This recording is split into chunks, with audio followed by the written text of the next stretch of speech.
Chapter 11 पृथ्वी के केंद्र तक पहुंचने के लिए एक मार्गदर्शक मिला। शाम को मैं समुद्र तट पर थोड़ी देर टहलता था और रात को अपने बिस्तर पर लौट आता था, जहां मैं पूरी रात चैन की नींद सोता था। जब मैं उठा तो मैंने अपने चाचा को अगले कमरे में बहुत तेज आवाज में बात करते हुए सुना। मैंने तुरंत कपड़े पहने और उनके साथ बैठ गया।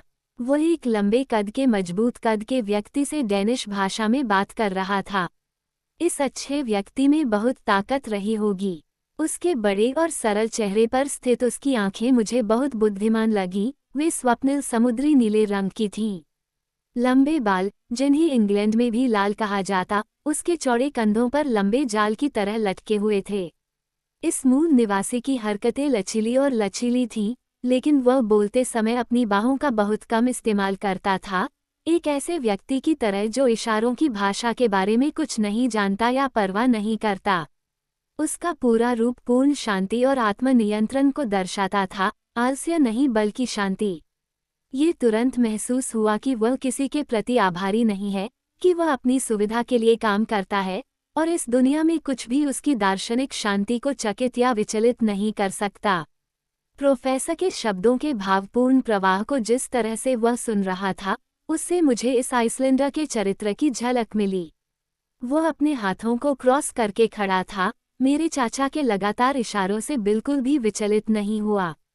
सिर को बाएं से दाएं की ओर धीरे धीरे हिलाने से नकारात्मकता व्यक्त होती थी, जबकि सिर को थोड़ा सा झुकाने से सकारात्मकता व्यक्त होती थी, इतना हल्का कि उसके लंबे बाल मुश्किल से हिलते थे।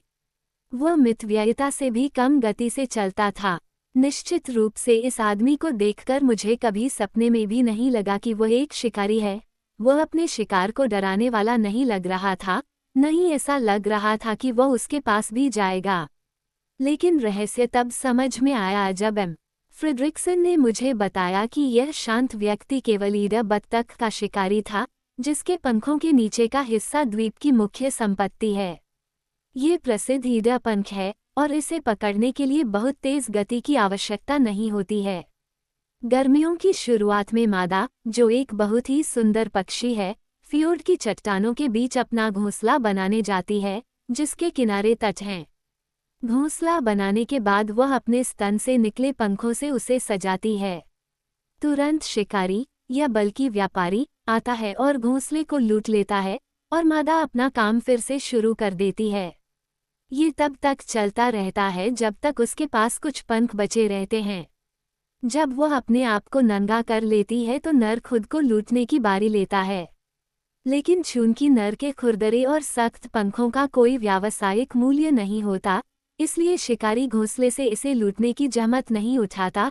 इसलिए मादा अपने साथी के शिकार में अपने अंडे देती है, बच्चे निकलते हैं, और अगले साल फिर से कटाई शुरू होती है। अब चूंकि ईडा बत्तख अपने घोंसले के लिए खड़ी चट्टानों का चयन नहीं करती है, बल्कि समुद्र की ओर ढलान वाली चिकनी सीढ़ीदार चट्टानों का चयन करती है, इसलिए आइसलैंडिक शिकारी बिना किसी असुविधाजनक परिश्रम के अपना काम कर सकता है। वो एक किसान था जिसे न तो बोना था और न ही अपनी फसल काटना था, बल्कि उसे केवल उसे इकट्ठा करना था। इस गंभीर, उदासीन और शांत व्यक्ति का नाम हंस बिजल था, और वह फ्रेडरिक्सन की सिफारिश पर आया था। वो हमारा भावी मार्गदर्शक था। उसके व्यवहार मेरे चाचा से बिल्कुल अलग थे। फिर भी वे जल्द ही एक दूसरे को समझने लगे। दोनों में से किसी ने भी भुगतान की राशि पर ध्यान नहीं दिया।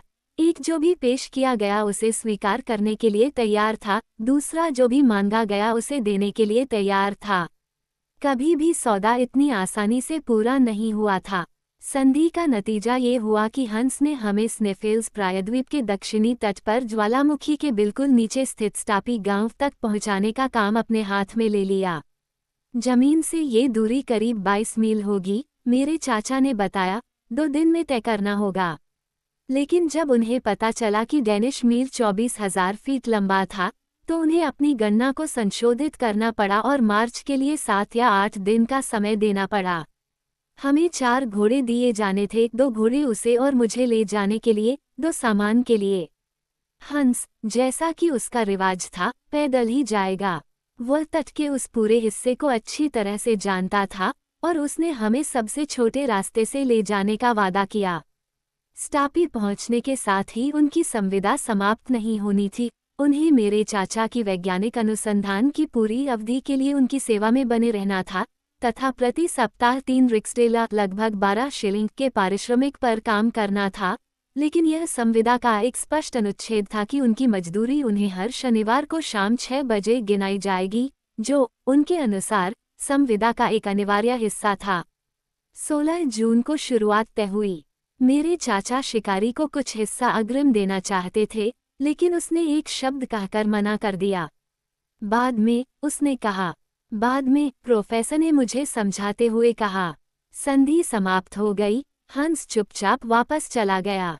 एक प्रसिद्ध व्यक्ति, मेरे चाचा ने कहा, लेकिन वो उस अद्भुत भूमिका के बारे में बहुत कम सोचता है जो उसे भविष्य में निभानी है। तो वह हमारे साथ वहां तक जाएगा जहां तक पृथ्वी का केंद्र है। एक्सल। हमारे प्रस्थान में अभी 48 घंटे बाकी थे। मेरे बड़े खेद के साथ मुझे उन्हें तैयारियों में लगाना पड़ा, क्योंकि प्रत्येक वस्तु को सर्वोत्तम ढंग से पैक करने में हमारी सारी चतुराई लगी थी। यहाँ उपकरण, वहाँ शस्त्र, इस पैकेज में औजार, उसमें भोजन सामग्री, कुल मिलाकर पैकेजों के 4 सेट। ये उपकरण थे। एक आइगेल centigrade thermometer 150 degree 302 degree Fahrenheit तक बढ़ा हुआ, जो मुझे बहुत ज़्यादा या बहुत कम लगा। अगर आंतरिक गर्मी इतनी ज़्यादा बढ़ जाती तो ये बहुत ज़्यादा होती, क्योंकि इस मामले में हमें बहुत ज़्यादा गर्मी लगनी चाहिए थी, जो स्प्रिंग्स या किसी भी पदार्थ के तापमान को मापने के लिए पर्याप्त नहीं थी। 2 एनेरॉइड बैरोमीटर, वायुमंडल के अत्यधिक दबाव को इंगित करने के लिए। एक साधारण बैरोमीटर इस उद्देश्य को पूरा नहीं कर सकता था, क्योंकि हमारे नीचे उतरने के दौरान दबाव एक ऐसे बिंदु पर बढ़ जाता था जिसे मर्क्यूरियल बैरोमीटर नहीं दिखा सकता था। 6 पंजीकृत नहीं होगा। 3 जिनेवा के बोयसोनस जून द्वारा निर्मित एक कालमापी, जो हैम्बर्ग के मध्याह्न रेखा पर सटीक रूप से सेट किया गया है। 4 2 कंपास, अर्थात एक सामान्य कंपास और एक सुई। 5 एक रात का गिलास। 6 रोहमकोफ के 2 उपकरण, जो विद्युत प्रवाह के माध्यम से एक सुरक्षित और उपयोगी पोर्टेबल प्रकाश की आपूर्ति करते थे। 7 हथियारों में परडली की 2 राइफलें और 2 पिस्तौलें शामिल थीं। लेकिन हमें हथियारों की क्या ज़रूरत थी?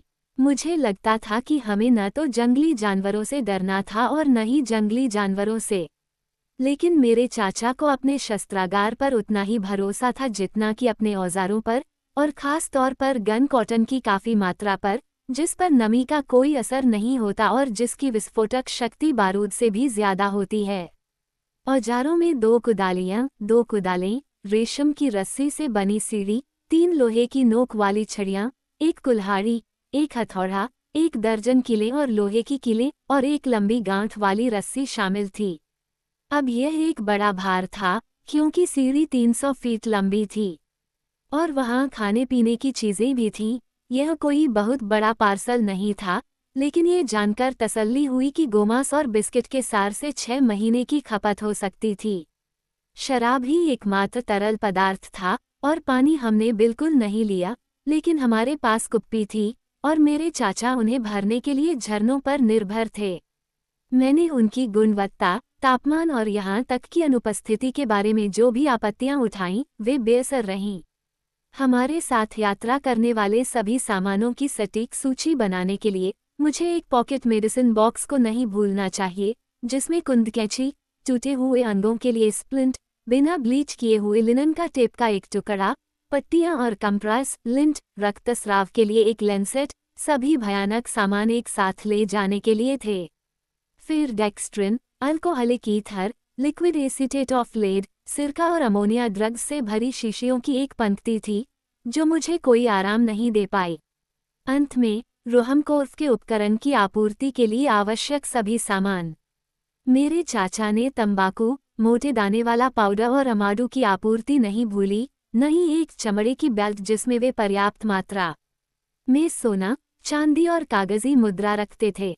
भारतीय रबर और नेफ्था के मिश्रण से वाटरप्रूफ बने 6 जोड़ी जूते और जूते औजारों के बीच रखे गए थे। मेरे चाचा ने कहा, इस तरह के कपड़े, जूते और उपकरण पहनकर हम कितनी दूर तक जा सकते हैं, इसका कोई अंदाजा नहीं है। 14 तारीख को हमने अपने सभी अलग अलग सामानों को व्यवस्थित करने में ही बिता दिया। शाम को हमने बैरन ट्रम्प्स के साथ भोजन किया। रेकजाविक के मेयर और डॉक्टर हयाल्तालिन, जो उस जगह के पहले चिकित्सक थे, पार्टी के सदस्य थे।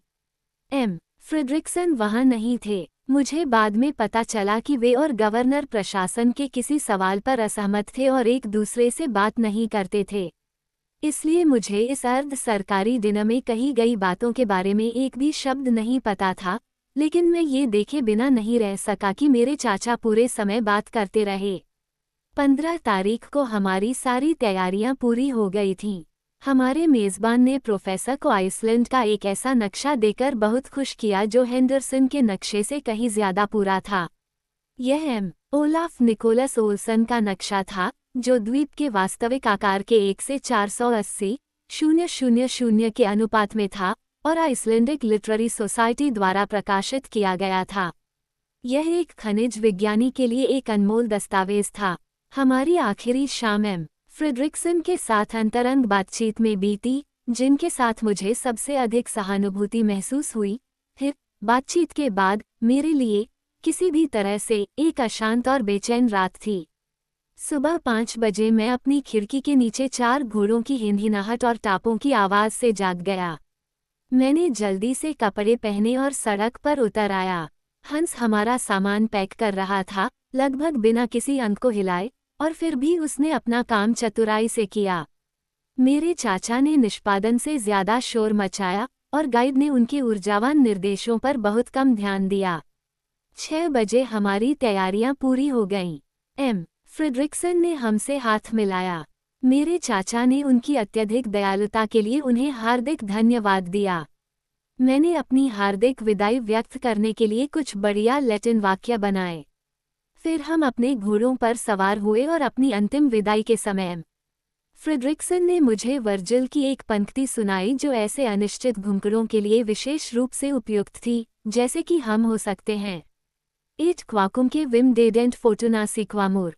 जब भी भाग्य रास्ता साफ करता है, हमारे तैयार कदम वहीं भटक जाते हैं।